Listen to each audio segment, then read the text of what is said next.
एवं भेदभाव। पिछले पाठ में आपने विभिन्नता के बारे में पढ़ा। कई बार जो लोग दूसरे से अलग होते हैं उन्हें चिढ़ाया जाता है, उनका मजाक उड़ाया जाता है या फिर उन्हें कई गतिविधियों या समूहों में शामिल नहीं किया जाता। अगर हमारे दोस्त या दूसरे लोग हमारे साथ ऐसा व्यवहार करें तो हमें दुख होता है, गुस्सा आता है और हम असहाय महसूस करते हैं। क्या आपने कभी सोचा है कि ऐसा क्यों होता है? इस पाठ में हम यह समझने की कोशिश करेंगे कि ऐसे अनुभव हमारे समाज से और हमारे आसपास मौजूद असमानताओं से कैसे जुड़े हुए हैं।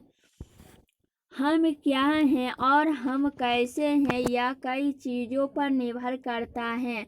हम कैसे रहते हैं, कौन सी भाषाएं बोलते हैं, क्या खाते हैं, क्या पहनते हैं, कौन से खेल खेलते हैं, कौन से उत्सव मनाते हैं, इन सब पर हमारे रहने की जगह के भूगोल और उसके इतिहास का असर पड़ता है। अगर आप संक्षेप में ही निम्नलिखित बिंदुओं पर ध्यान दें तो भी यह अंदाजा लग जाएगा कि भारत कितनी विभिन्नताओं वाला देश है। संसार में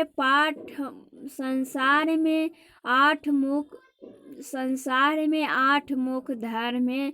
भारत में उन 8 धर्मों के अनुयायी यानी मानने वाले रहते हैं। यहाँ 1600 से ज़्यादा भाषाएं बोली जाती है जो लोगों की मृत भाषाएं हैं। यहाँ 100 से भी ज़्यादा तरह के नृत्य किए जाते हैं। यह विभिन्नता हमेशा खुश होने का कारण नहीं बनती। हम उन लोगों के साथ सुरक्षित एवं आश्वस्त महसूस करते हैं जो हमारी तरह दिखते हैं, हम बात करते हैं, कपड़े पहनते हैं और हमारी तरह सोचते हैं। कभी कभी जब हम ऐसे लोगों से मिलते हैं जो हमसे बहुत भिन्न होते हैं तो हमें वे बहुत अजीब और अपरिचित लग सकते हैं। कई बार हम समझ ही नहीं पाते या जान ही नहीं पाते कि वे हमसे अलग क्यों हैं। लोग अपने से अलग दिखने वाले के बारे में खास तरह की राय बना लेते हैं। पूर्वाग्रह। उन कथाओं को देखिए जो आपके ग्रामीण एवं शहरी लोगों के बारे में सही लगे। जिन कथनों से आप सहमत हैं उन पर निशान लगाइए। क्या आपके दिमाग में ग्रामीण या शहरी लोगों को लेकर किसी भी परवाह के पूर्वाग्रह हैं? क्या दूसरे लोगों के दिमाग में भी ये पूर्वाग्रह हैं? लोगों के दिमाग में ये पूर्वाग्रह क्यों होते हैं? जिन पूर्वाग्रहों को आपने आसपास महसूस किया है उनकी एक सूची बनाइए। ये पूर्वाग्रह लोगों के व्यवहार को कैसे प्रभावित करते हैं? ग्रामीण लोग आधे से ज़्यादा भारतीय गांवों में रहते हैं। गांव के लोग आधुनिक प्रौद्योगिकी का इस्तेमाल करना पसंद नहीं करते। फसल की बुआई और कटाई के समय परिवार के लोग खेतों में 12 से 14 घंटे तक काम करते हैं। ग्रामीण लोग काम की तलाश में शहरों की ओर स्थानांतरण करने की बद्ध होते हैं। शहरी जीवन बड़ा आसान होता है। यहाँ के लोग बिगड़े हुए और असली होते हैं। शहरों में लोग अपने परिवार के सदस्यों के साथ बहुत कम समय बिताते हैं। शहरी लोग केवल पैसे की चिंता करते हैं, लोगों की नहीं।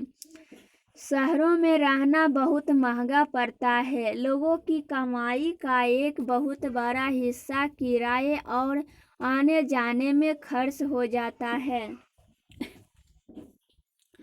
इनमें से कुछ कथन ग्रामीण लोगों को अज्ञानी की तरह देखते हैं, जबकि शहर में रहने वाले लोगों को आलसी एवं सिर्फ पैसों से सरोकार रखने वालों की तरह देखते हैं।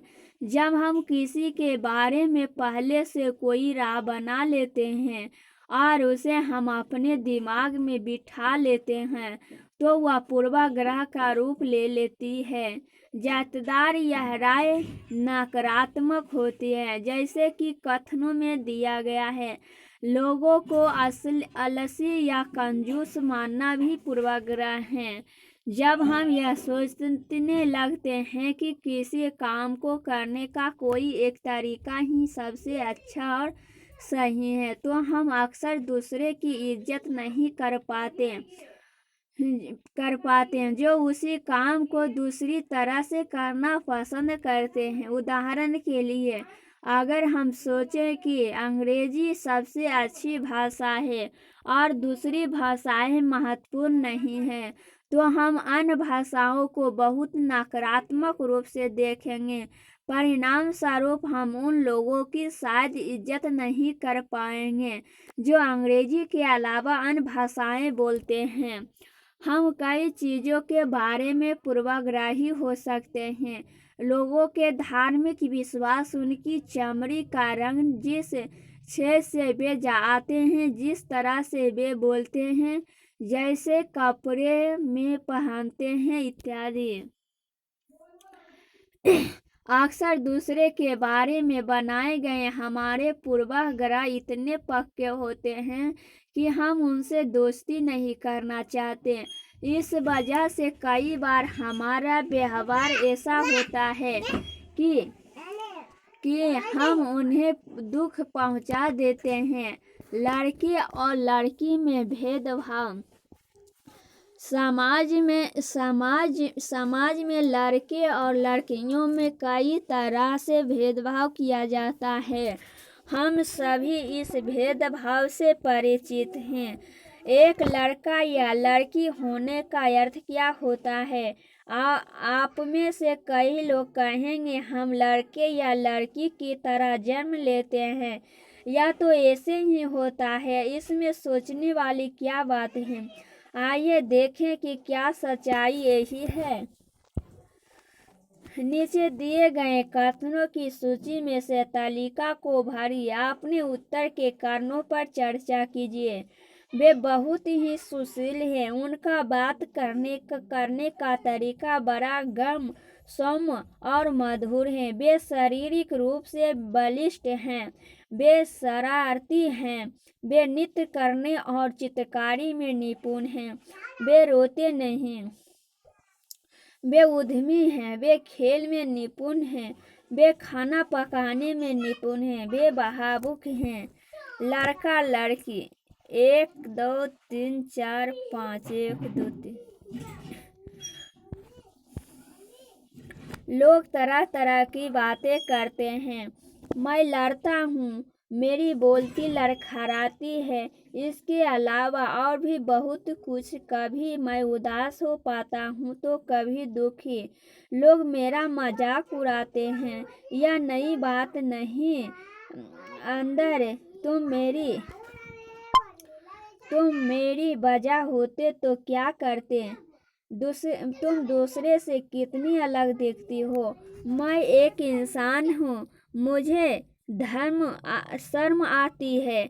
पुरती आँखों से मैं छिप जाना चाहती हूँ। सिर्फ क्या उसका दिमाग सही है? सिर्फ इसीलिए कि मेरी टांगों डगमगाते हैं। लोग सोचते हैं कि मेरा दिमाग भी डगमगाता है। ऊपर के चित्र में जो बच्चे हैं, उन्हें पहले विकलांग कहा जाता था। इस शब्द को बदलकर आज उनके लिए जो शब्द प्रयोग किए जाते हैं, वे हैं खास जरूरतें वाले बच्चे। उनके बारे में लोगों को पूर्वाग्रहों को या बड़े अक्षरों में दिया गया है। साथ में उनकी अपनी भावनाएं और विचार भी दिए गए हैं। ये बच्चे अपने से जुड़ी रूढ़िबद्ध धारणाओं के बारे में क्या कह रहे हैं और क्यों, इस पर चर्चा कीजिए। आपकी राय में क्या खास ज़रूरतें वाले बच्चों को समान स्कूल में पढ़ना चाहिए या उनके लिए अलग स्कूल होने चाहिए? अपने जवाब के पक्ष में तर्क दीजिए। अगर हम इस कथन को ले कि वे रोते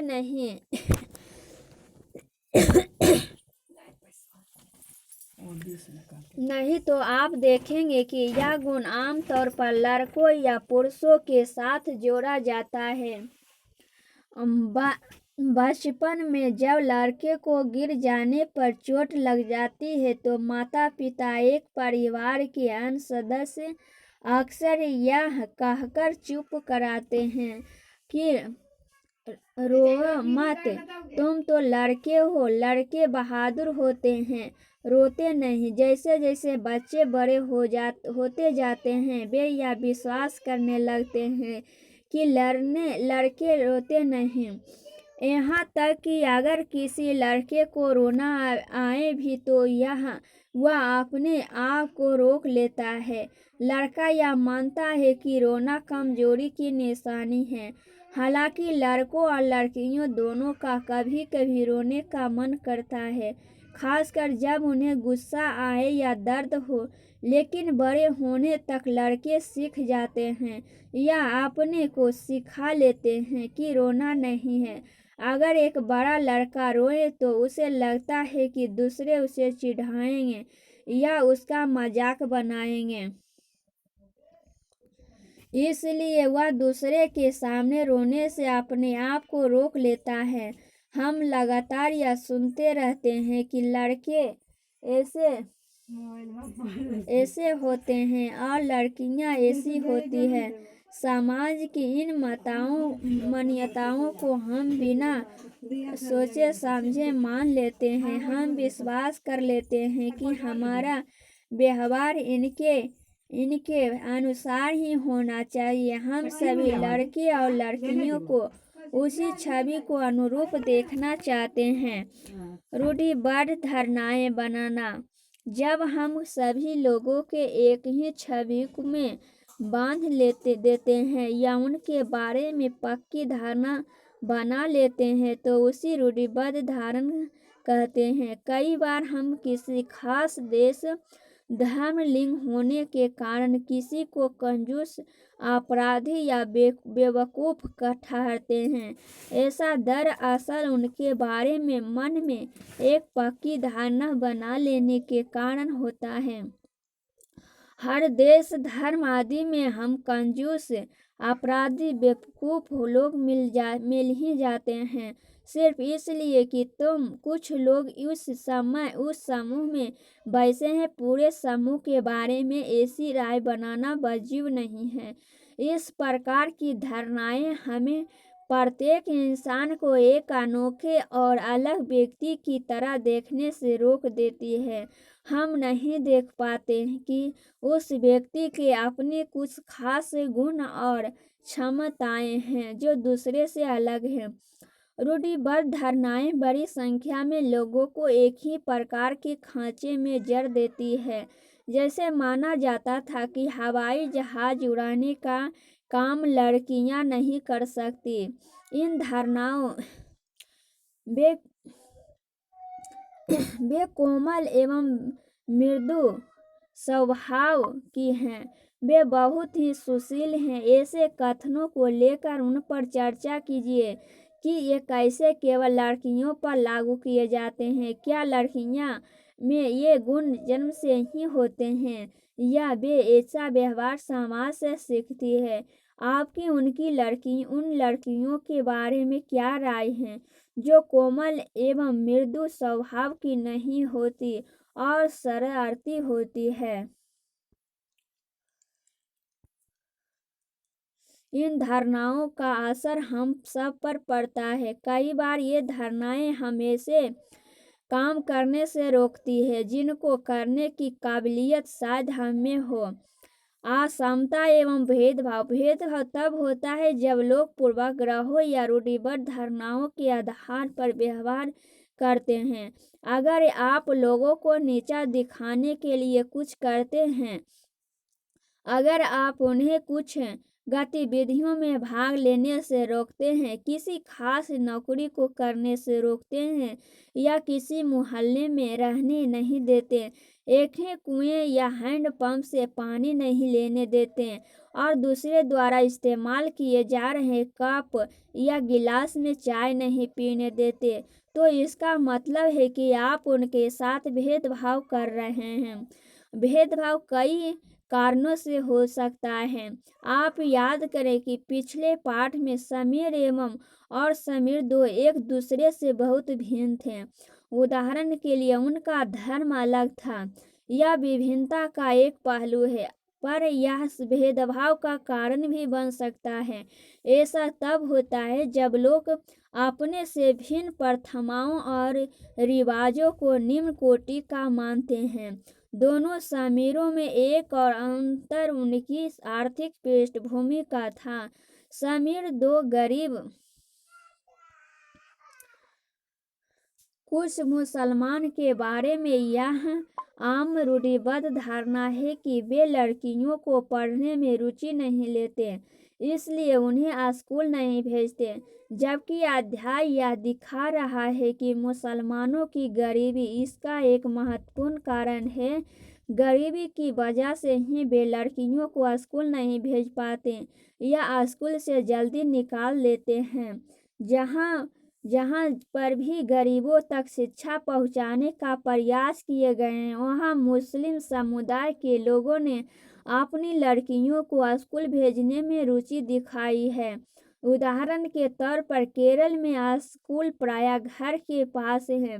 सरकारी बस की सुविधा बहुत अच्छी है, जिससे ग्रामीण क्षेत्रों में शिक्षकों को स्कूल पहुंचाने में मदद मिलती है। उनमें 60% से ज़्यादा महिला शिक्षक हैं।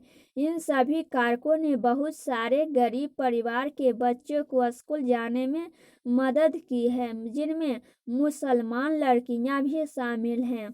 दूसरे राज्य में जहां ऐसे प्रयास नहीं किए गए, वहां गरीब परिवार के बच्चों को स्कूल जाने में मुश्किल आती है, चाहे वे मुसलमान हो, जनजाति हो या अनुसूचित जाति के हो।